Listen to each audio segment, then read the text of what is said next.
Shalom semuanya. Shalom. Semangat. Shalom saudara-saudari semua yang ada di tempat ini. Shalom. Siapa yang bersuka cita hari ini? Sedikit. Oh, paling bersuka cita Eca hari ini. Gak tahu kenapa, ya keingetnya Eca aja. Bagaimana saudara untuk 1 minggu ini?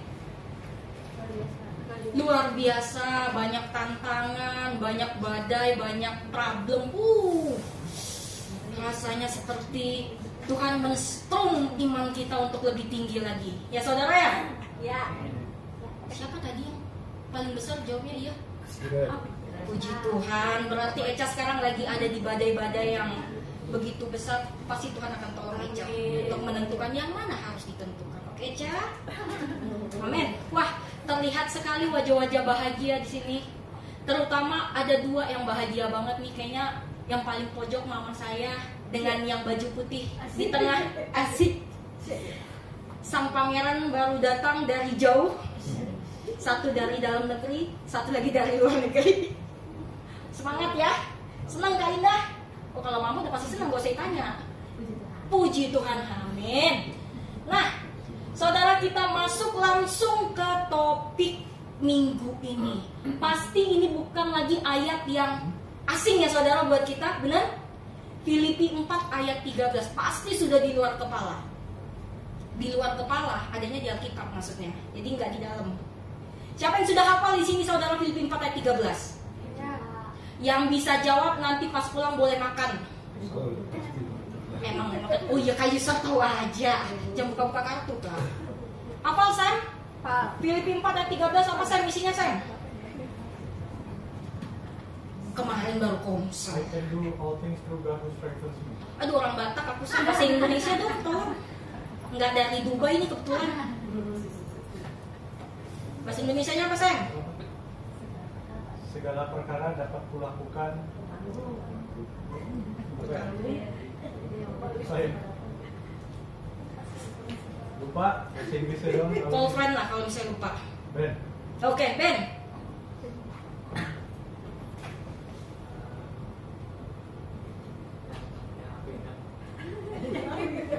Ayatnya apa? Bukan yang kamu ingat, itu komsel kemarin kalau yang kamu ingat. Bunyi ayatnya apa Ben? Filipi 4 ayat 13. Oh iya. Oh iya. Segala perkara dapat tertanggung dalam Dia yang diberi kepadamu. Luar biasa, tepuk tangan buat Ben. Hebat. Itu bukti berarti Ben tadi malam itu waktu komsel menyimak dan memahami. Ditambah dibantu oleh Kak Indah, puji Tuhan. Oke, segala perkara dapat kutanggung di dalam Dia yang memberi kekuatan kepadaku. Boleh next Reka? Apa maksudnya? Oke, stop dulu. Boleh baca sama-sama saudara apa tema kita bulan ini? 1, 2, 3. Apa artinya itu saudara? Ayo. Apa itu artinya? Apa itu pastor? Yang tadi. Yang tadi yang barusan suara gebala itu loh. Ada yang masih ingat nggak? Baru beberapa menit yang lalu loh itu. Oh Iren ingat. Apa Iren? Kepercayaan diri dalam Tuhan. Kepercayaan diri dalam Tuhan. Oke. Atau bisa dibilang kepercayaan kita kepada Tuhan itu bisa membawa pengaruh. Benar saudara? Artinya adalah siapa yang kita percayai, atau siapa yang kita yakini, atau siapa yang kita sembah, itu akan mempengaruhi kepada orang lain. Dan mereka akan melihat bahwa siapa orang yang ada nomor 1 dalam kehidupan kita saudara. Kalau yang kita percaya itu bukan Tuhan, orang akan melihat bahwa berarti bukan Tuhan yang ada di dalam hidupnya. Tapi kalau yang diyakini dan yang dipercaya itu adalah Yesus Kristus satu-satunya Juru Selamat kita, maka pengaruh-pengaruh yang baik yang akan terjadi di tengah-tengah kehidupan kita saudara.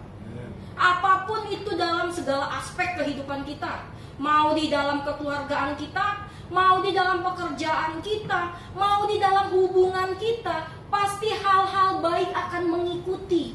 Kenapa? Karena kita sudah meyakini bahwa hanya Yesuslah yang satu-satunya kebenaran dalam hidup kita. Saudara, siapa di sini yang percaya dan meyakini bahwa kita telah dipilih oleh Allah. Ya, itu yang harus kita ingat selalu ya saudara. Kita itu sudah dipilih oleh Allah. Amin. Kalau kita sudah dipilih oleh Allah, berarti apa yang harus kita takuti saudara? Apa yang harus kita takuti? Dosa. Oh, dosa. Kalau kita sudah dipilih dengan Allah, kita boleh misalnya kita takut untuk aku harus jaga-jaga nih, kelemahan aku di sini. Berarti aku harus benar-benar tahu gak boleh aku menyentuh hal itu. Tapi bukan berarti kita tinggal dalam ketakutan saudara. Ketakutan itu hal yang wajar, manusiawi. Khawatir pun itu hal yang wajar. Tapi kalau kita tinggal di dalam kekhawatiran, kita tinggal di dalam ketakutan, itu yang tidak wajar. Di saat kita menyatakan bahwa kita meyakini Kristus pemegang kehidupan kita, tapi kita tinggal dalam ketakutan, itu bukan suatu hal yang selaras saudara. Itu nggak sama. Di saat kita menyatakan Tuhan aku percayakan hidupku sepenuhnya kepadamu, tapi akan ada rasa, aduh besok aku makan apa ya? Aduh besok Tuhan akan jagaku nggak ya? Aduh besok aku masih hidup nggak ya? Nggak begitu saudara. Khawatir boleh, tapi jangan tinggal dalam kekhawatiran. Karena di saat kita memberikan kesempatan untuk kita tinggal di dalam kekhawatiran, siapa yang akan masuk saudara? Iblis. Dengan cepat dia akan intimidasi masuk ke dalam kehidupan kita. Iyalah, khawatirlah pasti. Minggu besok siapa tahu misalnya uangnya nggak habis. Siapa tahu besok itu udah banyak loh orang yang tiba-tiba dipanggil Tuhan padahal kelihatannya sehat. Gimana nanti kamu? Bisa aja kamu nanti tengah malam tiba-tiba dipanggil Tuhan. Itu akan menjadi intimidasi iblis yang masuk dalam kehidupan kita. Cara kita menengking itu seperti apa saudara? Bagaimana cara kita bisa untuk bilang gak?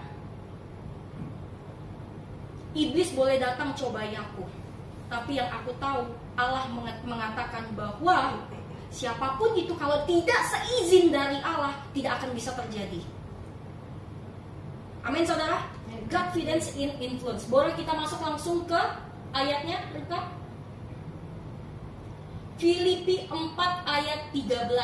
Segala perkara dapat kutanggung di dalam Dia yang memberi kekuatan kepadaku.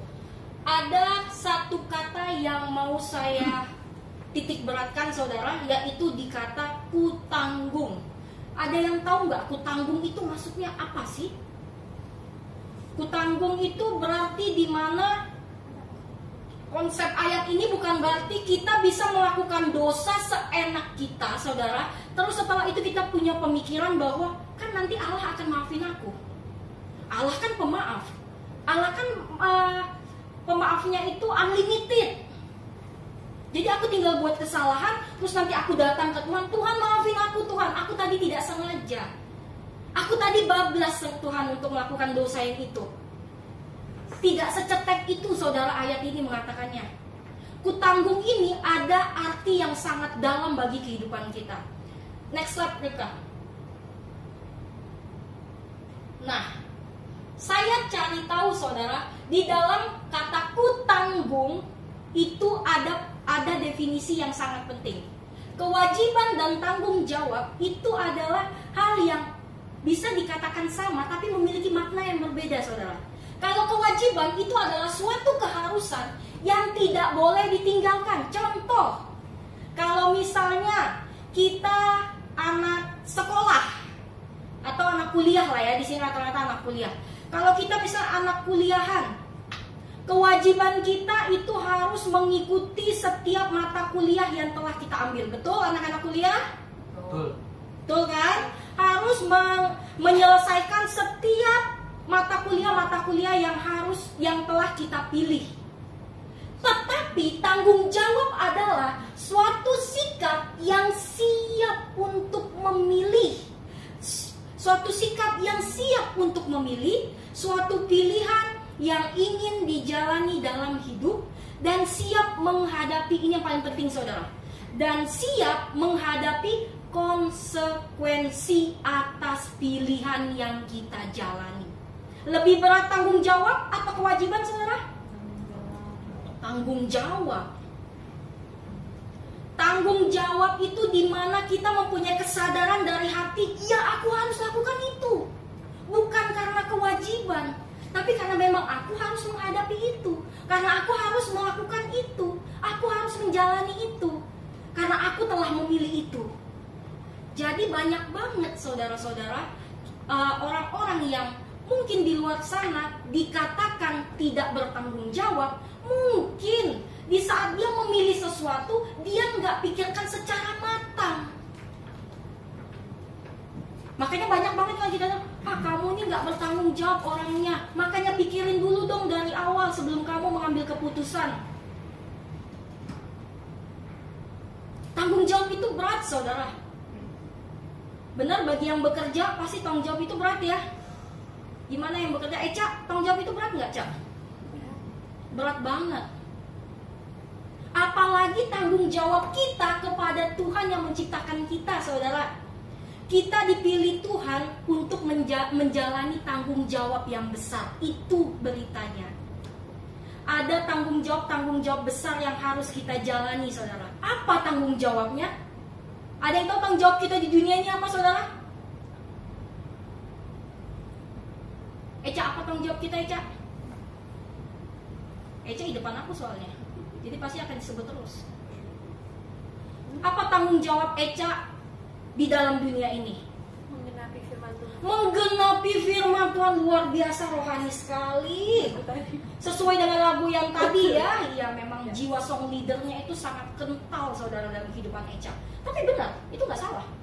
Benar nggak? Kita memang hidup di dunia ini untuk apa sih, saudara? Kalau bukan untuk menggenapi apa yang Tuhan inginkan dalam kehidupan kita. Kita mau kaya. Uang itu terbatas kok. Mau apa lagi? Mau jabatan? Jabatan juga terbatas kok. Apa yang mau kita inginkan? Kalau bukan hanya menggenapi perintah Tuhan aja. Ada hal lain nggak yang paling tinggi dari itu nggak, saudara? Buat untuk kita bisa genapi. Gak ada, saudara. Penggenapan akan firman Tuhan itu adalah standar yang paling tinggi dalam kehidupan kita. Gak ada yang lain. Semuanya itu yang lain selain itu tuh bisa musnah, saudara, dengan sekejap. Banyak sekali orang yang kaya raya dengan hitungan detik bangkrut. Banyak orang yang terlihatnya sehat, bugar, setiap hari nge-gym, makannya teratur, jarang sakit. Tiba-tiba kita dengar 5 menit kemudian dipanggil Tuhan. Banyak, saudara, banyak sekali. Apalagi kepintaran. Ada banyak sekali orang yang begitu pintar, tapi karena dia tidak menyadari bahwa kepintaran itu harus digunakan untuk menjadi saksi bagi Kristus, Tuhan ambil kok dengan cepat kepintarannya. Dengan apa? Banyak caranya.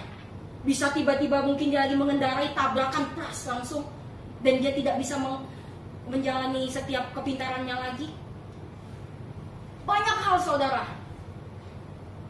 Hanya menggenapi apa yang Tuhan inginkan dalam kehidupan kita yang harus menjadi standar kita paling tinggi. Terus maksudnya apa kita untuk menggenapi firman Tuhan?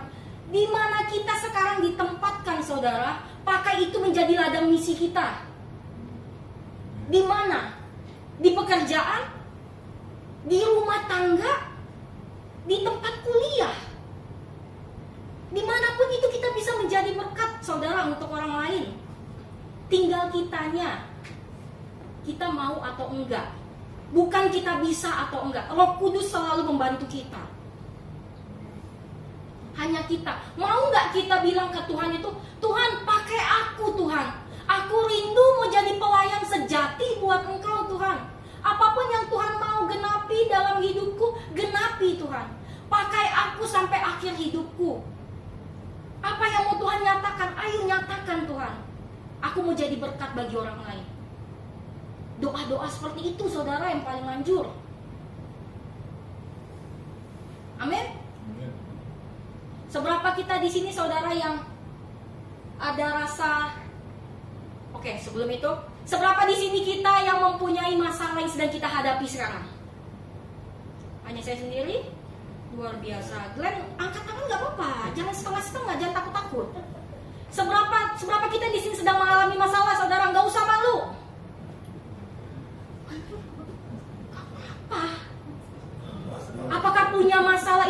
menjadi suatu hal yang malu, saudara.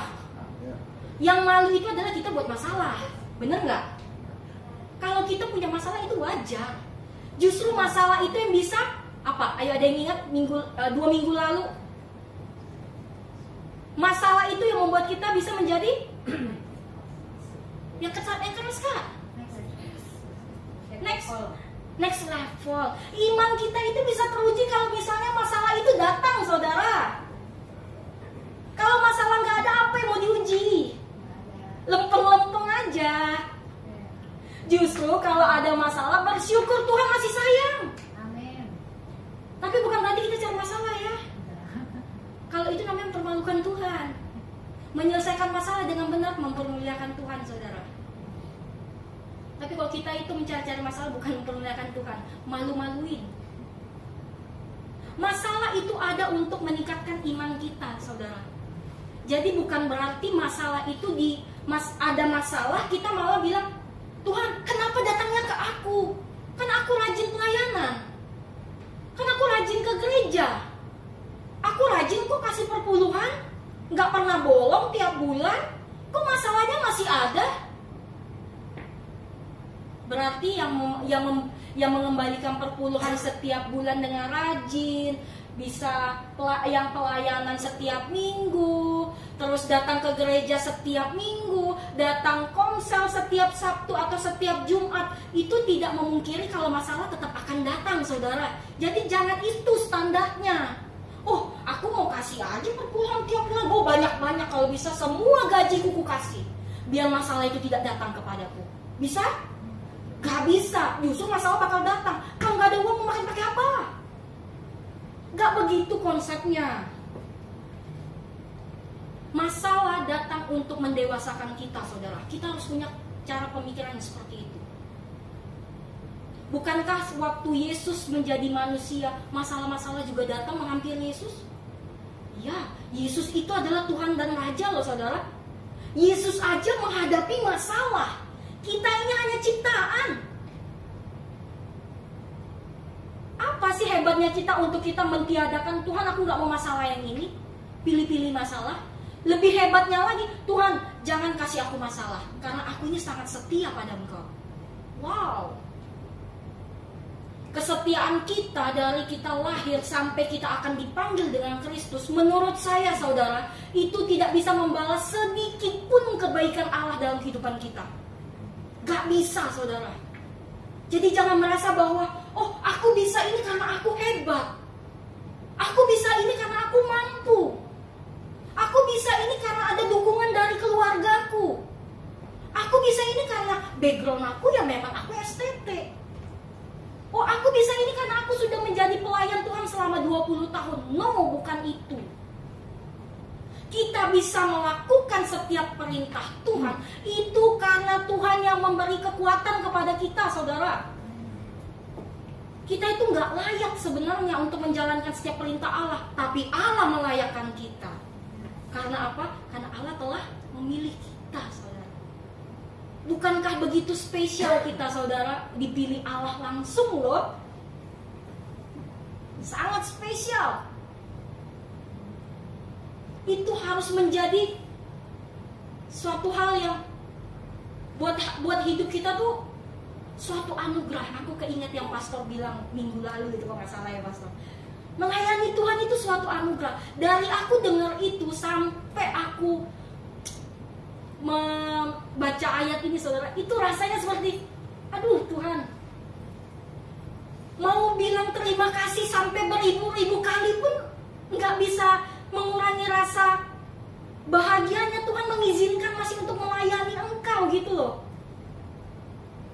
Banyak di luar sana, saudara, orang yang mau melayani Tuhan, tapi mereka gak ngerti bagaimana caranya. Maka akhirnya banyak orang yang dia hatinya mau melayani Tuhan, tapi dia di dalam lingkungan yang salah, akhirnya dia dipakai ke hal yang tidak benar. Kita, saudara, yang telah dipilih di tempat ini, kita mengerti cara melayani Tuhan itu seperti apa. Kita tahu berapa begitu dalamnya makna dalam kita melayani Allah. Terus kita sampai detik ini kita bilang, aku gak mau pelayanan dulu deh, aku gak mau melayani Tuhan deh, nanti dulu, break dulu, istirahat dulu. Apakah Tuhan bisa bilang, Ya udah, Ripka, aku istirahat dulu, kasih kamu napas 2 menit. Aku mau kasih napas ke yang lain. Gimana saudara? Kalau Tuhan bilang kayak gitu, aku mau istirahat dulu, kasih kamu napas 5 jam. Benar-benar istirahat. Istirahat dengan tenang.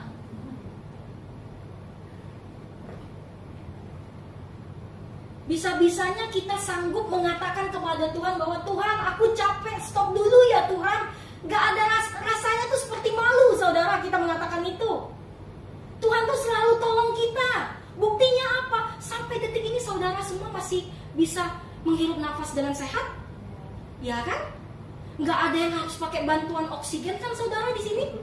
Tidak. Itu bukti nyata pertolongan Tuhan tuh masih ada bagi kita sampai detik ini, saudara. Bukan berarti dengan masalah kita yang kita doakan kepada Tuhan belum dijawab, kita menyatakan bahwa pertolongan Tuhan belum datang. Dengan Tuhan memberikan kita nafas sampai detik ini, itu pertolongan yang luar biasa, saudara. Tanpa nafas kita nggak akan bisa menyelesaikan apapun. Betul?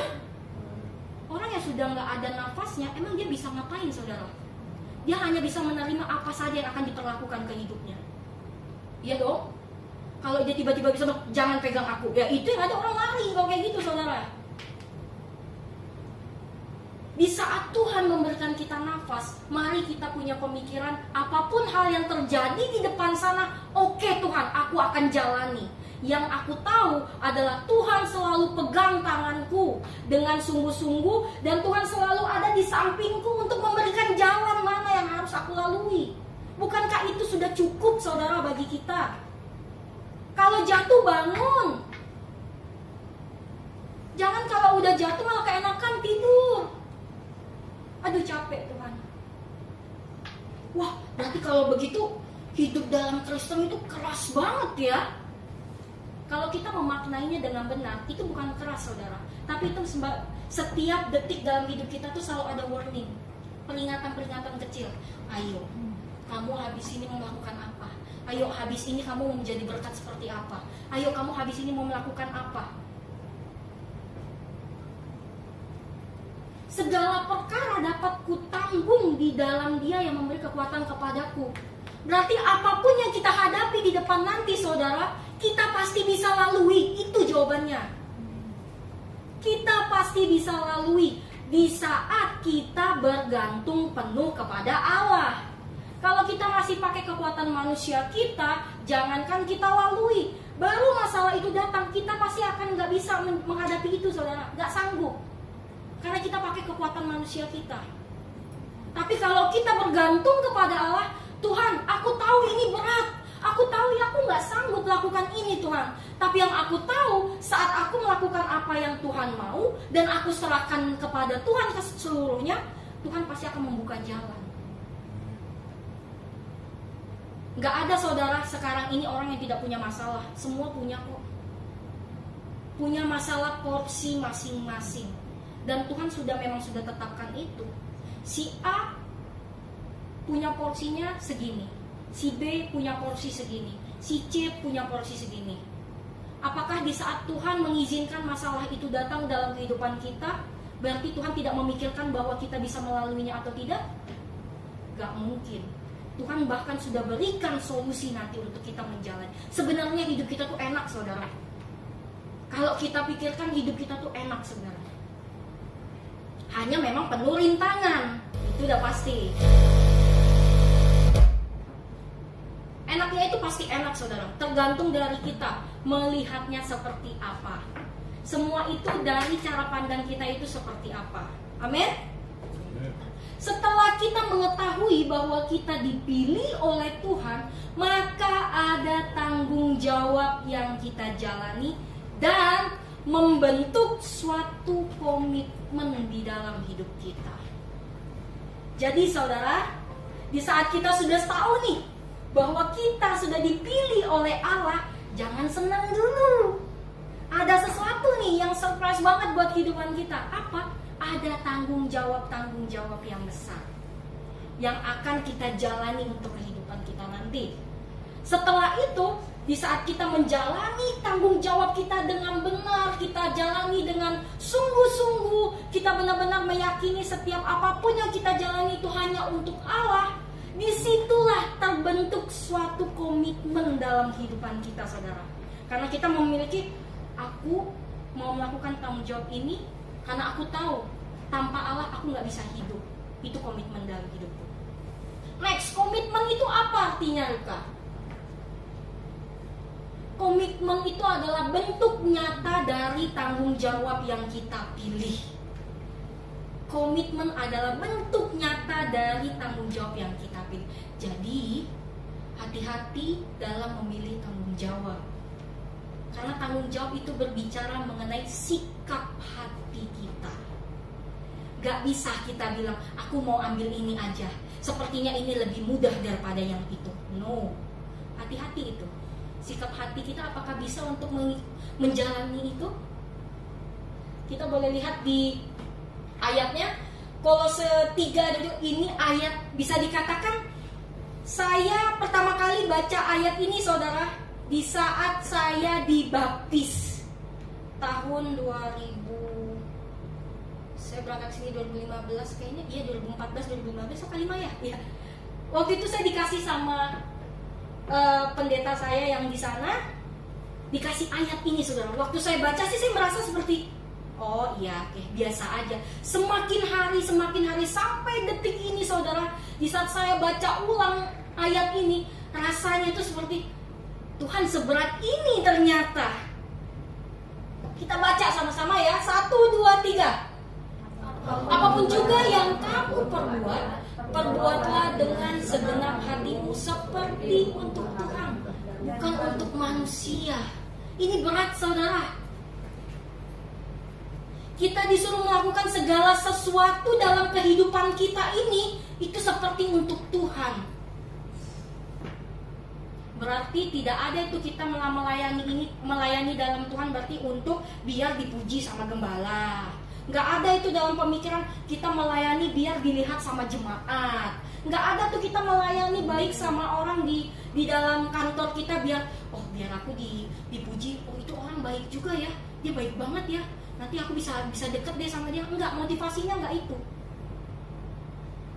Motivasinya adalah memang segala sesuatu yang kita lakukan itu memang harus seperti untuk Tuhan, bukan untuk manusia. Jangan gila hormat, saudara. Banyak sekali orang itu gila hormat. Gila hormatnya gila hormat orang manusia, bukan gila hormat untuk Allah. Buat apa kita diakui manusia tapi Allah tidak mengakui kita, saudara? Gak ada guna. Semuanya gak berguna kalau misalnya Allah tidak mengakui kita. Amin. Mari kita kejar itu yang pertama kali Allah, saudara. Apa ya yang Allah mau dalam hidup aku? Apa ya yang Allah mau untuk aku kerjakan? Apa yang bisa aku kerjakan biar hati Allah itu senang? Apa yang aku kerjakan biar aku tuh bisa memuliakan hati Allah? Biarlah pertanyaan-pertanyaan itu yang selalu ada dalam hati kita, saudara. Jangan kejar hormat dari manusia. Itu hanya sementara. Di saat mereka tidak menemukan hal yang bisa mereka capai dari engkau, saudara, kita bisa dibuang. Itu manusia. Makanya ada peribahasa apa? Habis manis sepah dibuang. Setelah nggak ada lagi yang bisa dia ambil dari orang itu, ya dia buang. Itu manusia, tapi Allah nggak seperti itu. Bukankah lebih enak kalau kita melakukan segala hal itu untuk memuliakan Allah aja? Kita buat Allah senang aja deh, saudara. Kalau tujuan hidup kita untuk menyenangkan hati Allah, sekeliling kita pasti mengalami dampaknya kok. Pasti itu secara otomatis, saudara. Kalau tujuan kita memang benar-benar untuk menyenangkan hati Allah, gak usah pedulikan. Aduh, orang nanti, tapi kalau aku melakukan ini mereka senang gak ya? Gak usah pedulikan itu. Secara tidak langsung pengaruh itu menyebar, saudara. Karena pusat pemikiran kita untuk melayani Allah. Melayani Allah bukan hanya di dalam mimbar ini ya saudara, atau di dalam altar ini, tidak. Bukan hanya setiap minggu kita datang gereja, bukan hanya kita datang konser, tidak. Tapi bergaya hidup kita yang kita hidupi, itulah pelayanan yang sejati buat kita. Di luar sana kita dikenal sebagai apa saudara? Itulah tolak ukur kita melayani Allah seperti apa. Apakah kita dikenal sebagai pembuat masalah? Atau kita dikenal sebagai pembawa damai? Itu penting saudara. Pertanyaan-pertanyaan seperti itu harus selalu ada dalam pikiran kita. Karena apa? Karena setiap hari bagi saya mengevaluasi diri itu penting. Itu yang membuat kita akan bisa semakin baik, semakin menjalani apa yang Tuhan mau untuk kedepannya lebih lagi. Oh iya Tuhan, hari ini aku kurang di sini. Oh aku tadi bablas nih melakukan dosa yang ini berarti ini besok jangan. Tadi aku bisa sampai bablas melakukan dosa ini karena aku buka kesempatan di bagian ini. Oh berarti besok kalau sudah mulai ada kesempatan ini aku close. Evaluasi seperti itu akan membantu kita untuk kita bisa berkomitmen bagi Allah. Itu hal-hal kecil saudara. Lalu setelah kita melakukan komitmen, ada satu hal yang terlahir saudara dari komitmen yang sejati yang kita lakukan. Apa itu Rika? Kasihan ini adikku, syuting tiap hari, ngantuk jadinya. Konsisten. Berat saudara? Sam, konsisten itu berat nggak? Berat. Pengalaman pribadi. Benar dong, kita semua pasti punya pengalaman pribadi dong. Konsisten itu berat. Dalam apa? Dalam segala hal saudara. Konsisten bangun pagi untuk doa setiap Sabtu itu berat. Siapa yang setuju sama saya angkat tangan? Waduh pastor, berarti kalau nggak muncul karena itu. Konsisten bangun pagi itu berat. Apalagi Sabtu itu waktu untuk bisa bangun lebih lama. Bener para pejuang rupiah? Tuh, Tante Elvin apalagi. Baru turun gunung subuh jam 3, terus jam 6 harus doa pagi. Aduh itu berat banget ya Tante ya. Tuh, baru gak sampai pun. Waktu itu lagi Waktu itu mati, oke. Langsung korslet ya. Benar saudara, gak bohong. Konsisten itu memang berat. Bukan berarti gak bisa, tapi bisa kok. Kita mau atau enggak. Semua itu kita mau atau enggak. Karena di saat kita menyatakan diri kita, Tuhan aku mau, Tuhan akan berkekuatan. Jangan takut. Jangan jadikan alasan, aduh nanti aku nggak bisa. Aku mau sih sebenarnya, tapi aku tahu aku nggak bisa. Itu alasan. Kalau mau katakan iya. Ya. Oke, amin. Tuhan catat saya. Kalau kita mau benar-benar untuk konsisten dalam Tuhan, Tuhan yang akan bantu saudara.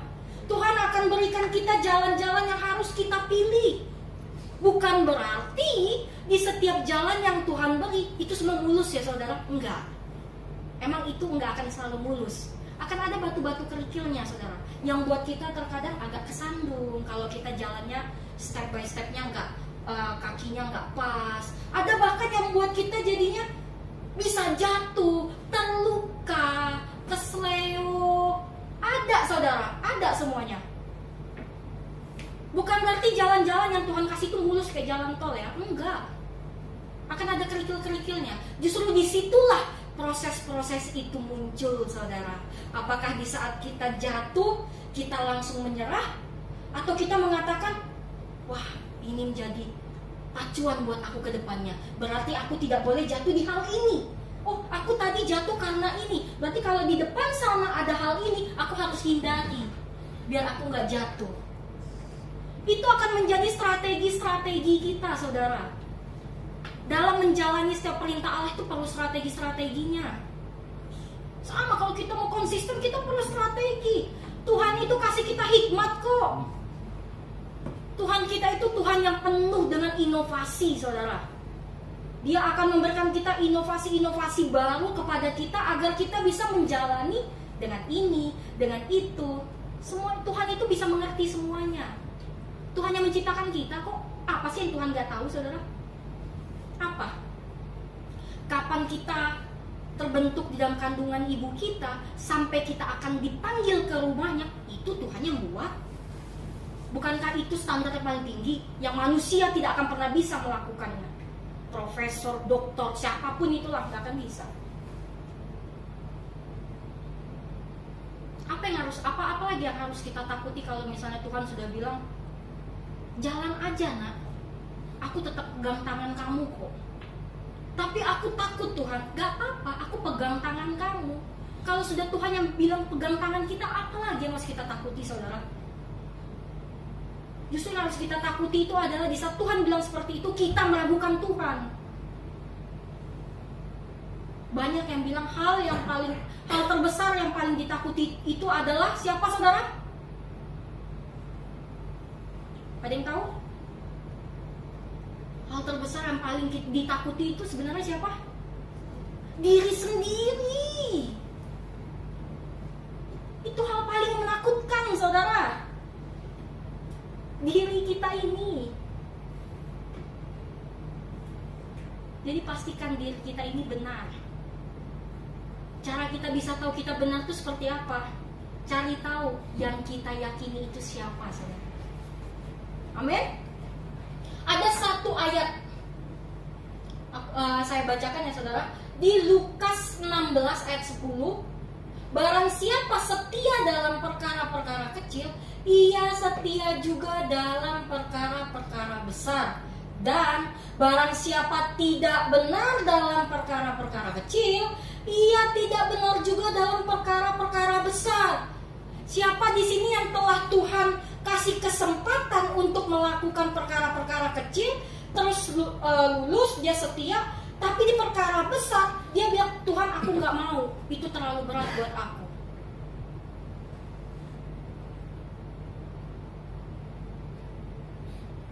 Di saat kita benar-benar meyakini bahwa Kristus yang pegang kendali dalam kehidupan kita, amini ayat ini saudara.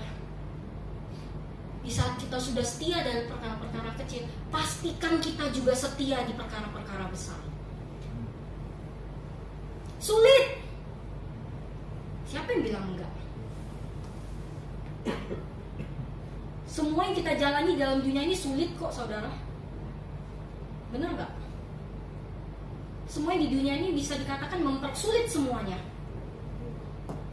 Hanya di Allah saja jawaban kita yang buat kita bisa semakin tenang.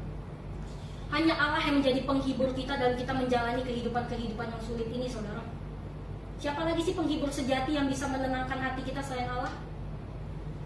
Selain kita tahu bahwa ya hanya Allah yang setia satu-satunya kepada kita.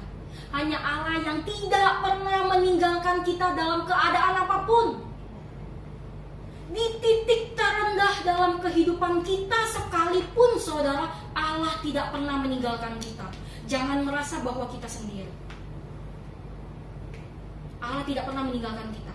Yang sering meninggalkan itu siapa? Kitanya saudara. Kita yang sering meninggalkan Allah. Allah itu tidak pernah meninggalkan kita. Seringkali kita meninggalkan Allah di saat kita merasa bahwa Tuhan ini terlalu sulit, aku gak bisa. Bahkan pernah bisa juga kita meninggalkan Allah di saat kita sudah merasa, oh aku semuanya udah punya kok. Aku punya uang, aku punya jabatan yang tinggi kok, keluargaku adem ayem, aku punya usaha, semuanya nama baik aku bagus. Sepertinya aku gak butuh Tuhan deh.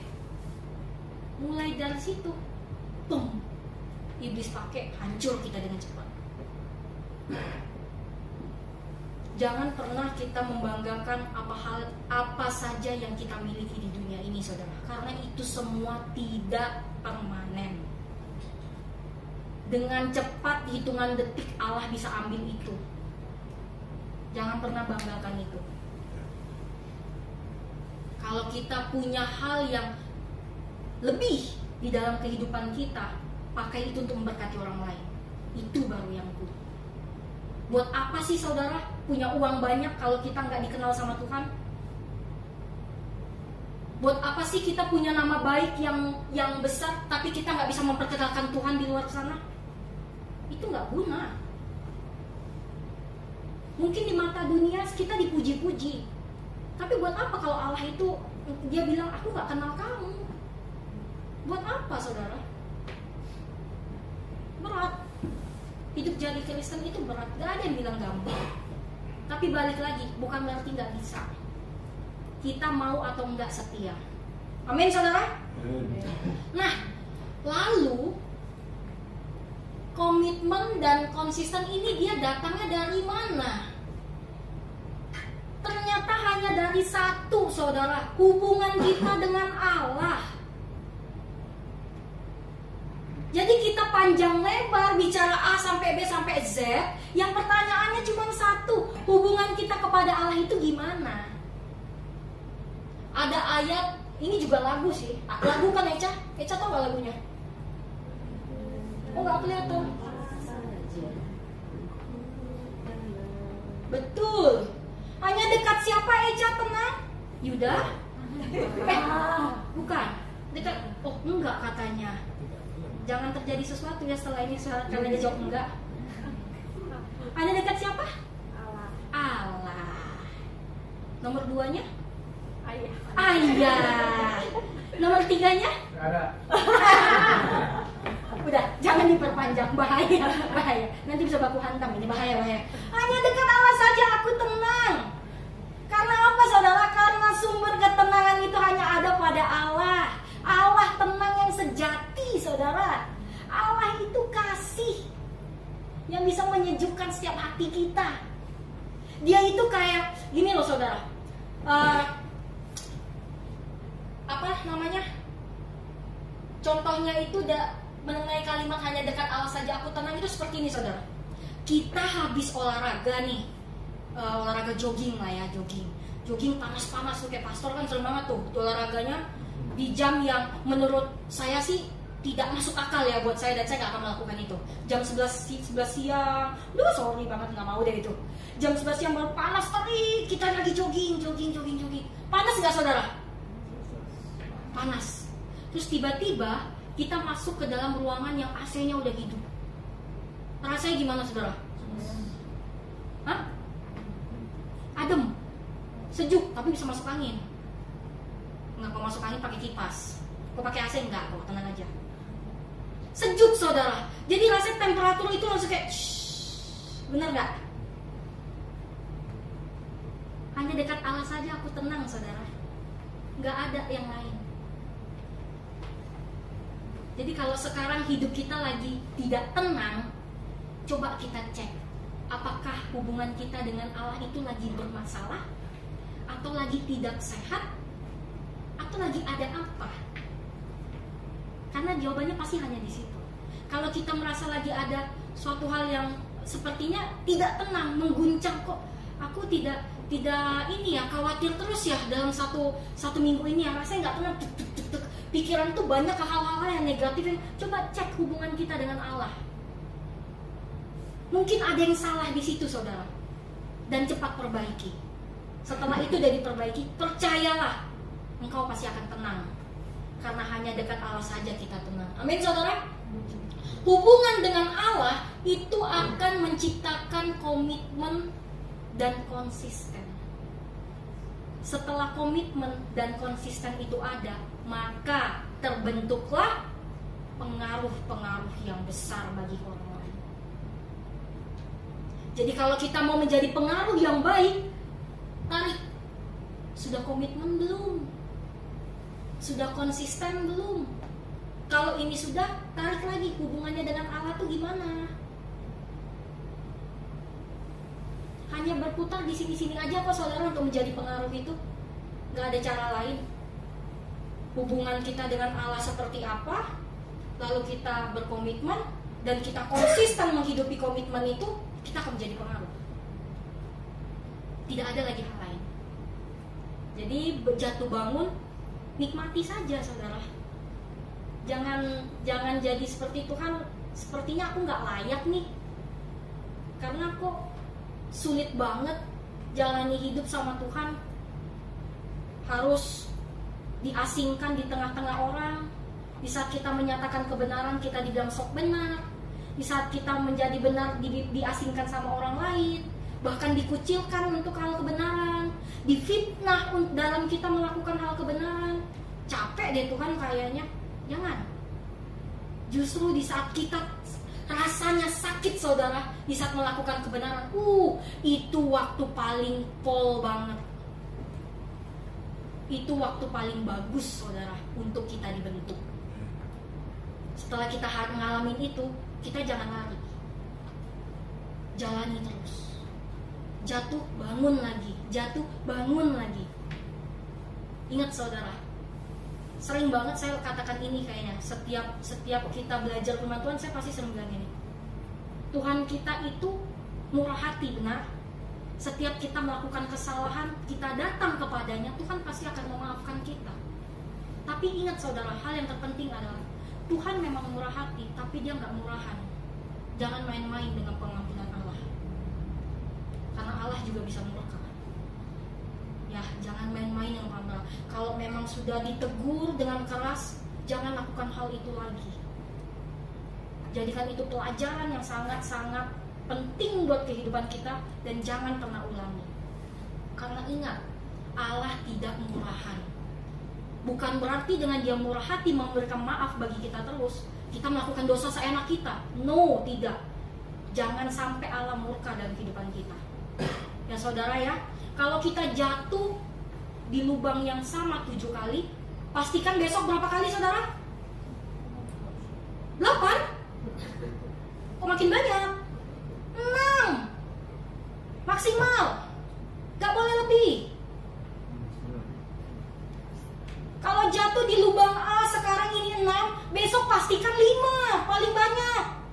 Jangan 6 lagi. Jadi walaupun kita jatuh di lubang yang sama, tapi ada progres karena frekuensinya berkurang.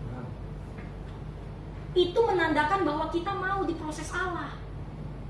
Ya saudara ya. Jadi kalau masih jatuh di dalam hal yang ini, gak apa-apa, tapi pastikan itu berkurang. Bukan berarti kita jadinya, loh kok aku jatuh di sini terus ya? Tapi cek, berkurang nggak frekuensinya?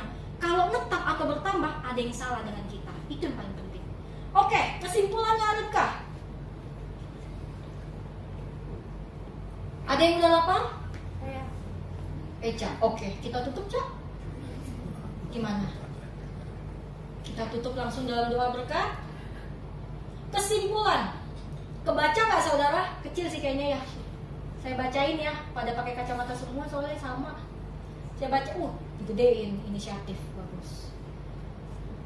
Yang pertama, pastikan hubungan kita dengan Allah dalam keadaan apa saudara? Sehat. Berarti kalau ada yang hubungannya dengan Tuhan sudah merasa seperti sakit, pastikan cepat-cepat untuk berobat. Mau ngapain lagi? Masa diem aja? Yang bisa, kalau kita sakit kita diem aja, kita bakal apa saudara? Mati. Jangan bilang Tuhan nanti akan menyelamatkan aku. Kok enggak? Pergi berobat. Ada-ada aja. Dari mana itu konsep pikiran seperti itu saudara? Saya bingung loh. Di saat sakit, sudah tahu sakitnya parah, cuman diem aja berdoa, Tuhan pasti akan sembuhkan. Gimana ceritanya Tuhan akan sembuhkan? Tuhan juga pakai tangan dokter kok untuk bisa menyembuhkan kita. Wah, kacau itu saudara begitu. Jangan ya saudara ya. Pastikan hubungan kita dengan Allah dalam keadaan sehat. Cara bisa melihat kita hubungannya sehat dengan Allah itu bagaimana saudara? Hidup kita tenang rasanya. Walaupun ada masalah, tapi selalu ada damai sejahtera saudara. Selalu ada seperti, ada perbedaan kan saudara pernah ngalamin kan? Punya masalah dalam posisi tetap ada damai sejahtera, dengan punya masalah nggak ada damai sejahtera. Pernah ngalamin dua hal itu nggak? Saya sih pernah. Kalau waktu saya ngalamin lagi nggak ada damai sejahtera tuh saya rasa kalang kabut. Aduh, lakukan apa ya? Aduh, ini gimana ya nyelesainnya ya? Aduh, kepikiran satu malam nggak bisa tidur rasanya. Aduh, gimana ya? Aduh, kalau ini seperti ini, aduh nanti begini. Kebanyakan aduhnya. Tapi di saat damai sejahtera itu ada, aku percaya masalah ini ada untuk mendewasakan aku kok. Ada maksud Tuhan yang besar yang Tuhan ingin nyatakan dalam masalah ini.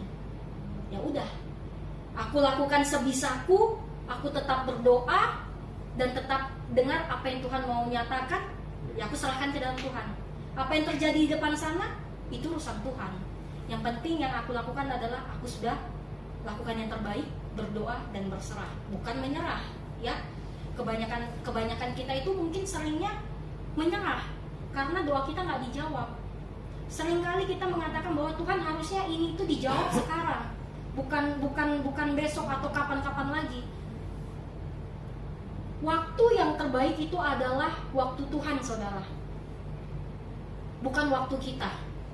Kalau kita merasa bahwa doa kita itu harusnya dijawab sekarang tapi tidak dijawab Tuhan, punya paradigma bahwa oh ini bukan waktunya Tuhan, udah cukup itu aja, itu akan membuat hati kita jadi damai kok.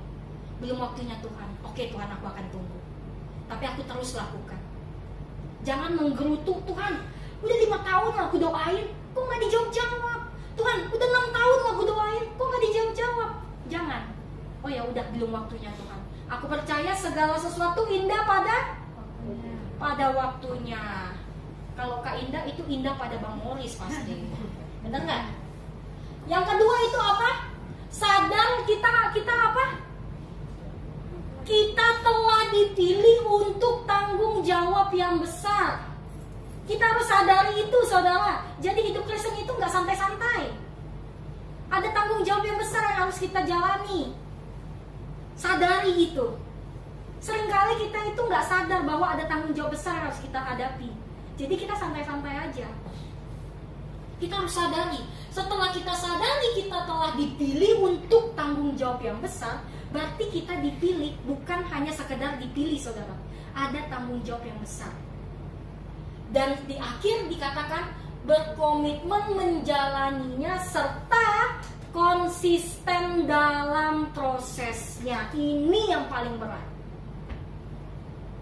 Berkomitmen menjalaninya serta konsisten dalam prosesnya. Hal yang paling berat itu ada di nomor 3. Komitmen dan konsisten untuk diprosesnya. Banyak banget kita tidak mau. Kita mau men-skip proses jadi langsung ke hasil. Nggak bisa. Tuhan aja semuanya itu dia step by step. Tuhan itu teratur, saudara. Masa ya kita enggak? Tuhan itu teratur, kita pasti harus teratur. Amin, saudara. Jadi sekarang siapapun kita di sini yang kita sudah berkomitmen untuk melayani Tuhan dalam hal apapun itu, pastikan kita konsisten di hal itu. Apapun yang terjadi prosesnya, mau itu tidak menyenangkan hati kita, tetap maju, jangan mundur. Jangan apalagi jadi punya pemikiran aku stop dulu melayani Tuhan karena aku merasa kayaknya aku belum layak. No, tetap jalan. Karena di perjalanan itu kita pasti akan bisa, oh iya, kita bisa merenung akhirnya, saudara. Aku bisa begini karena ini. Wah, aku kemarin salah karena ini. Sekali kita nyatakan kita melayani Allah, sampai Tuhan jemput kita, kita harus tetap dalam pelayanannya. Itu baru namanya kita melayani Allah dengan sungguh-sungguh. Amin, saudara. Lalu setelah itu apa refleksinya, Ruka? Di atas dong. Kecilin dikit dong. Nah, refleksinya adalah pengaruh apa yang sedang kita bangun di tengah-tengah keluarga kita, di komunitas kita, di pergaulan kita, dan ini yang paling penting, di dalam diri kita. Pengaruh apa yang lagi kita bangun sekarang, saudara? Pengaruh yang benar atau pengaruh yang tidak benar? Karena itu akan menentukan kedepannya kita akan seperti apa. Kita cross check diri kita masing-masing. Pengaruh apa ya yang lagi aku bangun ya? Oh, ini sepertinya salah. Ayo cepat balik. Gak ada kata terlambat kok. Tuhan selalu memberikan kesempatan, selagi memang Tuhan mau memberikan kesempatan. Jadi pakai kesempatan itu dengan baik dan benar, saudara. Kesempatan terbesar yang Allah berikan kepada kita adalah kita masih diizinkan untuk hidup sampai detik ini tanpa kekurangan suatu apapun. Itu kesempatan terbesar yang harus kita pegang, dan kita pegang baik-baik. Jangan sampai kita membuang kesempatan yang telah Allah berikan. Allah masih mengizinkan kita sehat sampai detik ini. Pakai hidup kita untuk memuliakan namanya. Pakai hidup kita untuk jadi berkat di luar sana. Pakai hidup kita untuk jadi pengaruh yang benar di luar sana. Pastikan saat kita keluar dari ruang ibadah ini, yang kita bawa itu adalah dampak-dampak positif, pengaruh-pengaruh yang baik, damai sejahtera dari Allah. Jadi setiap orang melihat kita, saudara, mereka akan merasa terberkati. Jangan sampai kehadiran kita membuat damai sejahtera itu hilang. Amin. Ditutup dengan apa ini, Reka? Oke, sebenarnya judulnya itu konsisten dalam Tuhan. Jadi dari sepanjang lebar kita bicara itu, kita lagi membahas tentang konsisten dalam Tuhan. Karena kita udah bahas kemarin tentang berkomitmen. Setelah komitmen itu akan menghasilkan konsisten. Konsistennya bagi apa? Hanya harus dalam Tuhan. Jangan konsisten dalam hal lain. Amin, saudara. Untuk bisa kita sampai ke tahap ini, yang paling pertama tadi saya ingatkan sekali lagi, pastikan hubungan kita dengan Allah itu seperti apa. Karena hanya itulah hal terindah yang bisa kita alami dalam kehidupan kita. Amin, saudara. Tidak dipanjang-panjang lagi, kayaknya udah pada lapar, kasihan nih. Lagi Eca, nanti gak bisa nyanyi lagi Eca ya. Ya, kita tutup dalam doa. Bapa kami yang di surga, terima kasih Tuhan untuk sore hari ini, persekutuan yang singkat namun begitu manis. Bapa, kami percaya kami memang tidak bisa melakukan segala sesuatu ini sendiri Tuhan, tapi yang kami tahu Engkau selalu memegang tangan kami, yang akan membantu kami untuk memberikan jalan-jalan yang terbaik yang harus kami jalani. Bantu kami Tuhan untuk menjadi pembawa pengaruh-pengaruh yang baik di tengah-tengah dunia ini, sehingga semua apapun yang kami kerjakan, yang kami lakukan, yang kami hidupi itu hanya untuk memuliakan nama-Mu saja Bapa. Terima kasih Roh Kudus, hamba berhenti berbicara sekarang, tapi hamba percaya bahwa Roh Kudus yang ada di dalam kehidupan kami, Roh Kudus yang aktif dalam kehidupan kami akan selalu ada di hidup kami, memegang hidup kami, dan menjadikan pengingat-pengingat sejati dalam kehidupan kami. Terima kasih Yesus, terima kasih Bapa. Ini doa kami serahkan semuanya hanya dalam tangan-Mu, dalam nama Yesus. Amin.